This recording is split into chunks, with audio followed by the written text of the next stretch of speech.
Well, I've made this point, and actually it leads into something that you touched on earlier. I want to bring back to the forefront of the conversation a little bit, which is the geopolitical dimensions of some of this. And I think one of the things that a lot of people have noted is that in a world of internet native money, of digital dollar stablecoins, in many ways, people all around the world can kind of vote with their smartphone what economic system they want to participate in. They can download a digital wallet from an app store, and they can start, sending and receiving stablecoins and digital currency in that way. And we're going to see a lot of people in a lot of places say voting, I'd like to be part of the dollar economy. That happens already informally and formally. There's dollar banking in lots of countries, and there's obviously huge informal economies of cash and dollars and everywhere. And there's 500 billion, physical dollars shipped out each year into the world. But this phenomenon, it sort of does have these sort of geopolitical dimensions to it. You have, China launching internet native money. And as I've pointed out, I've had people who are, from the PBOC on the show here talking about it. You will have the ability for anyone with a digital wallet in the world, theoretically, to settle a transaction directly with the People's Bank of China in their particular model, or perhaps settle it through, another digital wallet app. But the ability for, digital currency to exist where the internet exists, it does, in some ways, increase the competition for reserve currencies and how they're used in business around the world. And this is a geopolitical issue. It's not just a payment system innovation issue or an efficiency issue. And, we're seeing countries such as China making digital currency and blockchain technology a core strategic focus. But I think here in the United States, the position of the government could be viewed as neutral at best.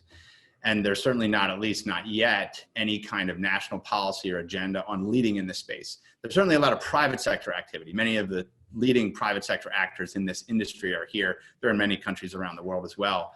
But is there something more to do here? How do we get there? How can the United States lead?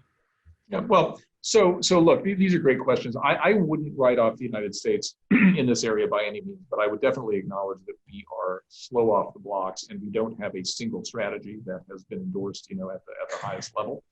But as you know, there are a number of people in senior roles in the administration and elsewhere who have really focused on this, and more over time. I mean, you have a CFTC chairman who has made it a public mission of his to grow America's leadership in this space. You have a newly reconfirmed SEC commissioner who's very focused on these issues. Yes. You have me.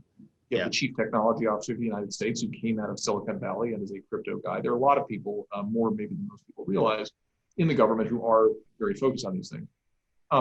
I think there's both an optimistic view and a pessimistic view of the future on the questions you're raising. And the optimistic view would say, hey, it's actually great that China is doing what they're doing and what we're doing, and the private sector in the U.S. is doing what we're doing, because once you have stable coins and markets can have more of an influence in which currency they select, and as you put it, which economic system they want to participate in, it'll be harder for authoritarian regimes to prop up their currency artificially, as China has for many years.